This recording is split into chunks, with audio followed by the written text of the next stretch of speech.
Muy bien, iniciamos entonces con la guía de estudio número 3 del curso de cultura guatemalteca. Esta guía tiene como temas lo que es la pintura, las máscaras y trajes para danzas, escultura y carpintería popular y la jarcía y cestería en Guatemala.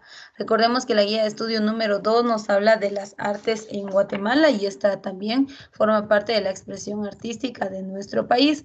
Vamos a iniciar hablando de qué es la pintura. La pintura en Guatemala pues es una forma de expresión. Regularmente vemos este tipo de expresión artística en el área de aquellos municipios o departamentos en donde está presente la cultura indígena en nuestro país. La pintura es una forma de expresión, aunque en Guatemala se caracteriza porque no ha sido enseñada o no ha sido aprendida a través de un sistema académico, sino que los pintores más destacados o estos artistas pues han plasmado la vida cotidiana de la cultura guatemalteca y esa es una de las principales características que vemos respecto a lo que es la pintura en Guatemala. Se utilizan diferentes materiales para la elaboración de pinturas.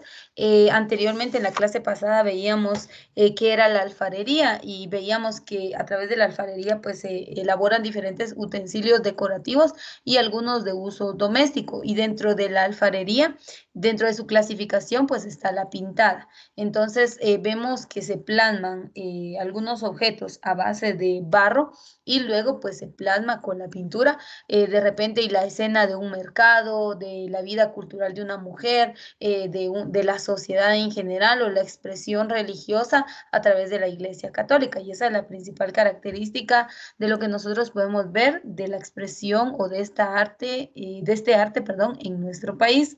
En cuanto a la pintura popular, existe todavía una intrincada polémica entre artistas, antropólogos y folcloristas, ya que en el pasado se han manejado muchos términos para designarla y clasificarla. La pintura, por ejemplo, primitivista, la pintura naif, la rústica y otros adjetivos que se le han dado. Pero en Guatemala, como yo les decía a ustedes anteriormente, la pintura popular es aquella que ha sido plasmada en lienzos sin que sus autores hayan recibido instrucción académica o erudita y que además tienen como motivos fundamentales las escenas de la vida cotidiana y religiosa del pueblo del artista, de donde el artista es originario. Esa es la principal característica que nosotros vemos de las obras de arte. Por ejemplo, hay algunas áreas en Guatemala en donde la pintura es muy notoria y podemos mencionar el caso del municipio de Comalapa, de acá de Chimaltenango. Se le conoce como la tierra de los pintores.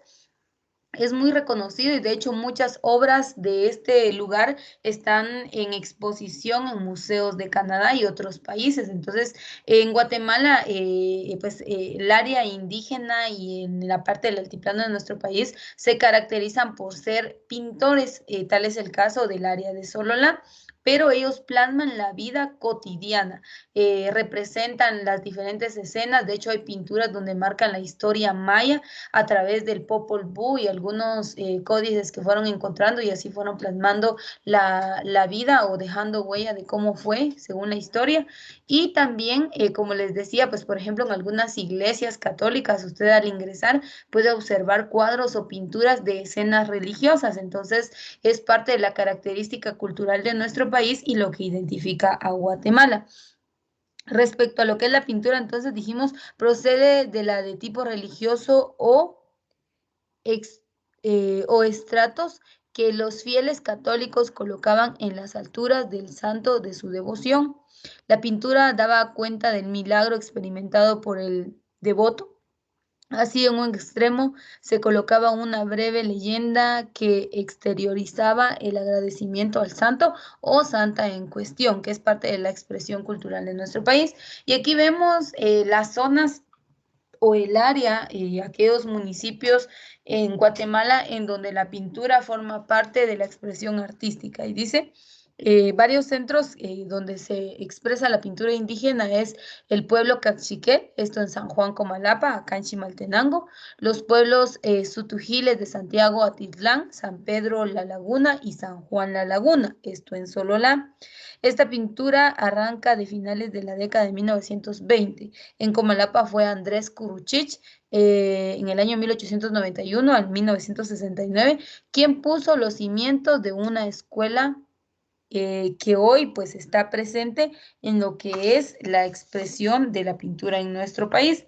Esta escuela hoy cuenta con más de 200 seguidores. Esto lo encontramos en la parte inferior de esta guía de estudio. Acá está la historia sobre la escuela que está en honor a este personaje que fue Andrés Kuruchich. Esta escuela entonces fue fundada y dice, otros famosos exponentes de la pintura comalapense han sido Francisco Telón, Santiago Tuktuk, Feliciano Val, Esteban Chocop y José Eladio Mush. Son algunos de los pintores guatemaltecos.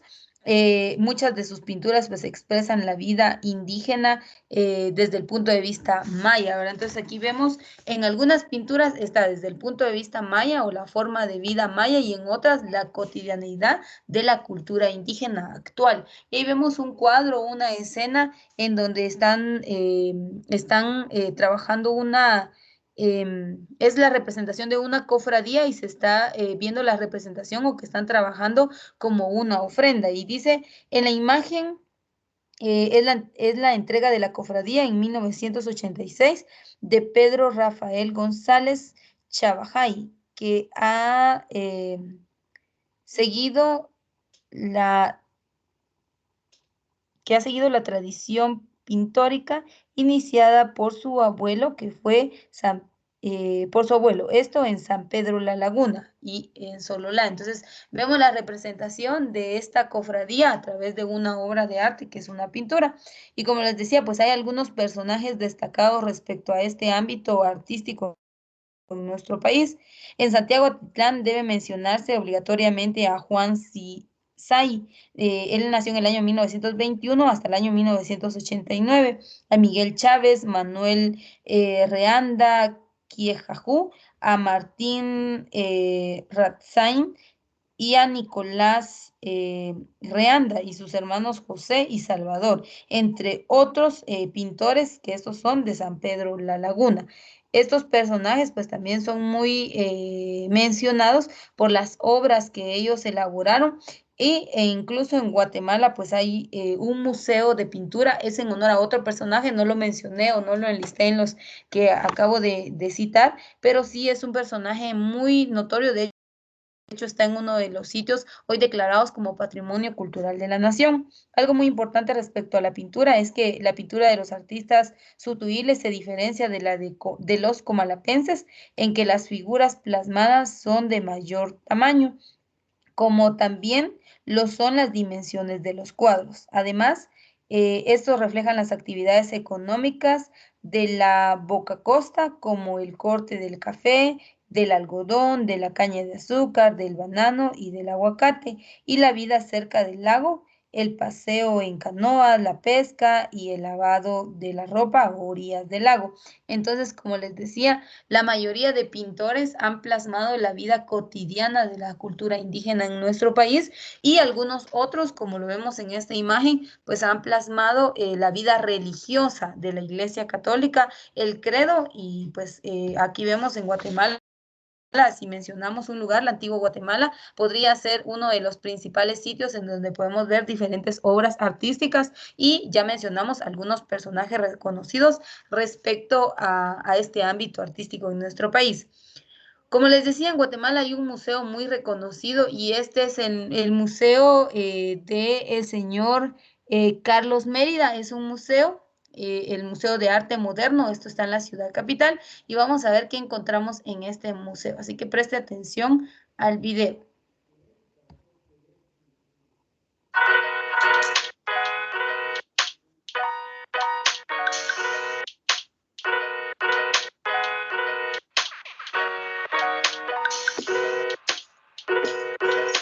¿Sabe usted quién fue Carlos Mérida y por qué hace 20 años se decidió que el Museo Nacional de Arte Moderno llevara su nombre?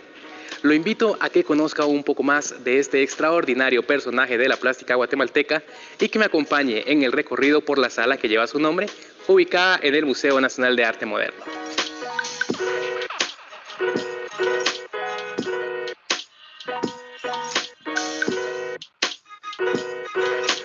Esta sala se fundó en 1999 en homenaje al maestro Carlos Mérida.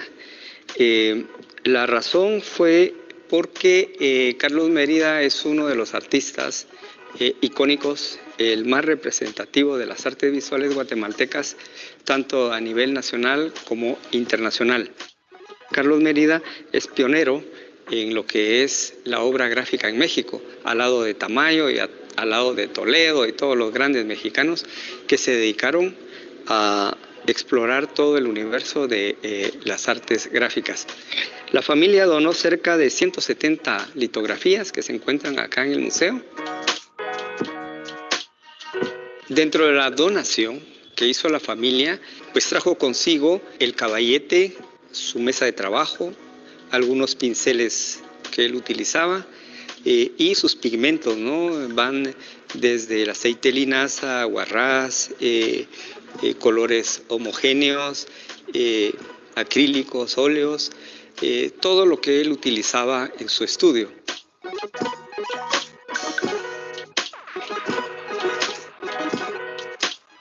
La Sala Mérida es un espacio vivo cuya muestra varía periódicamente. Esto permite ofrecer a los visitantes del museo la oportunidad de apreciar las diferentes piezas que forman parte del rico legado de este destacado artista plástico guatemalteco. Eso es lo que permite a la Sala Mérida hacer cambios temporales. Ahorita tenemos obra que va de 1970 hasta 1980 y tenemos también las variaciones al libro sagrado del Popol Vuh.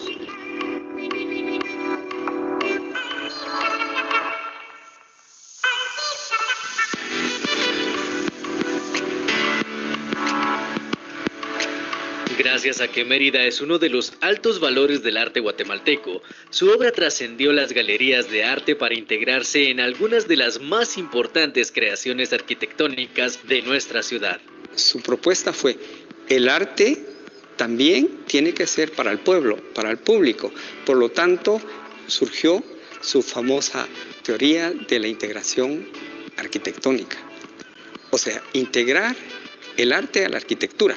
Y el ejemplo clásico y maravilloso lo tenemos aquí en el Centro Cívico. Creo que eso es uno de sus grandes valores de aporte al arte universal.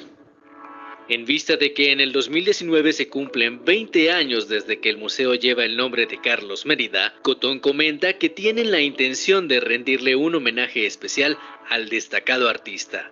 Así es que ahora usted ya conoce cuál es la importancia que tuvo y tiene Carlos Mérida en la plástica guatemalteca y latinoamericana. La invitación ahora es para que usted visite la sala que se ha hecho en su honor en el Museo Nacional de Arte Moderno. Por una Guatemala en paz para Noticiero Guatevisión, Pablo Juárez, y en cámara Álvaro González.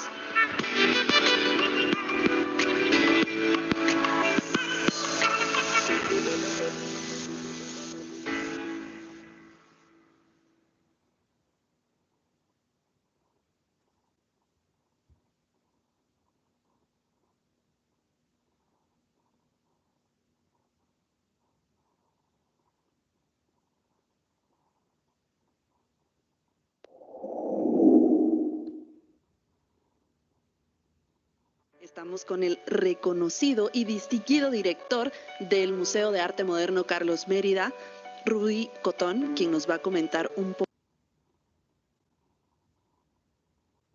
Muy bien, entonces vemos este museo, como lo vimos anteriormente. Este museo está declarado como Patrimonio Cultural de la Nación y en pues hacen referencia a este personaje, Carlos Mérida, como un pintor guatemalteco destacado. Vimos que no solamente es el más relevante, ¿verdad? Porque también hablamos del pintor Andrés Kuruchich de San Juan Comalapa y que también ha dejado un gran legado respecto a lo que es la pintura en Guatemala. Sin embargo, lo que tenemos que tener en cuenta es que la pintura es una forma artística o representación artesanal que está en nuestro país.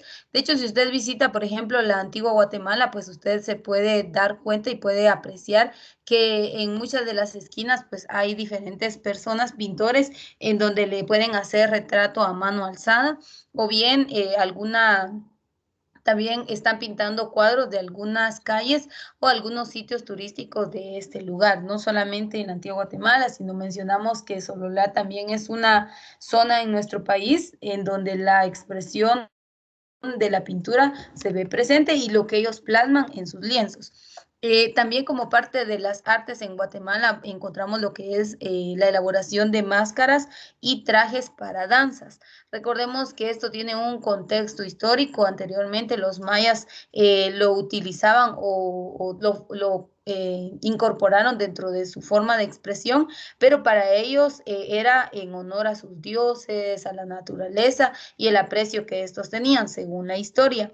En este caso, hoy en día vemos que hay muchos lugares o algunas casas que se centran en resguardar, fabricar y resguardar algunas máscaras y trajes de danzas muy antiguos como parte del legado que ha dejado la cultura maya. Entonces, algunos de estos trajes pues ya no son comunes, la mayoría desaparecieron y estas casas pues se encargan de mantenerlos y resguardarlos como parte del patrimonio.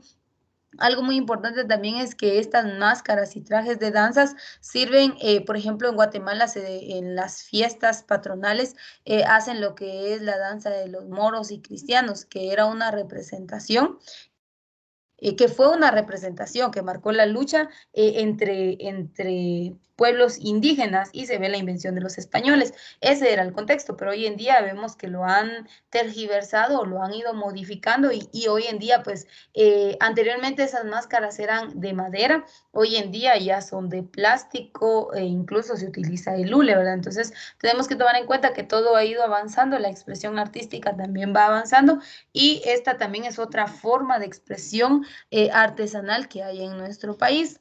Dice, entre la escultura y la carpintería popular destacan las máscaras y figuras de animales como tigres, monos, gatos, perros, culebras e iguanas de Chichicastenango. En Quiché, si usted visita el mercado Santo Tomás, el mercado en Chichicastenango, perdón, cerca del mercado de Chichicastenango hay un hotel que se llama Santo Tomás en donde al ingreso de este lugar usted puede observar una diversidad de máscaras de diferentes especies de animales. Es parte de la cultura del quiché, entonces esto lo vemos en el altiplano y dice a este tipo de manifestación, dice a quienes elaboran máscaras se les denomina mascareros. Según Lesbia Ortiz, los principales centros donde estos se ubican son Totonicapán, Quetzaltenango, Santa Cruz y Chichicastenango, Quiché. Cabecera de Sololá, Nahualá, Santa Catarina, Ixtahuacán, Sololá, San Bernardino, Samayac, Santo Domingo, Santo Tomás, La Unión y San Antonio, esto en Suchitepeques. Ciudad Vieja, en la antigua Guatemala, San Antonio, en Aguascalientes, Zacatepeques, Palín Escuintla, Rabinal, Baja Verapaz, en Cobán, San Pedro Carchá y vamos a ver, San Pedro Carchá y Cenabú, por mencionar al menos los pueblos más importantes, es decir, en donde es muy notorio y se ve la elaboración de este tipo de artesanías. En varios pueblos guatemaltecos, pero principalmente en San Cristóbal Totonicapán, existen las llamadas morerías. Estos son los lugares en donde se elaboran o se fabrican este tipo de artesanías, entre las que sobresalen las de Josefa Chaclán, viuda de Arango, Alejandro Tistoj y la de los hermanos Teodoro y Lisandro Tistoj. Las morerías son talleres especializados en la elaboración de trajes y máscaras para las danzas. Esto recuerde que es algo tradicional en nuestro país, pero como le digo, hoy en día pues esto se ha ido innovando, ya no es solo como la danza de los fieros o los moros, sino que ahora, por ejemplo, acá en Chimaltenango le conocen como el baile de los fieros o el famoso baile del calzoncillo caliente, pero ya es otra manifestación cultural. Entonces, anteriormente tenía un contexto basado en la ideología maya, porque ellos a través del uso de sus máscaras plasmaban la importancia que tenía para ellos los animales y la naturaleza. Ese era el contexto, según la historia, en el área maya, pero hoy en día pues ya no vemos ese mismo enfoque, ¿verdad? Entonces, esta es otra forma de expresión artística y artesanal que hay en Guatemala. En la siguiente clase vamos a estar hablando de la escultura, de la carpintería, de lo que es la jarcía, que es otra forma de expresión artística de nuestro país, y también vamos a hablar de lo que es la cestería. Así que con esto concluimos la primera parte de la guía de estudio número 3 del curso de cultura guatemalteca.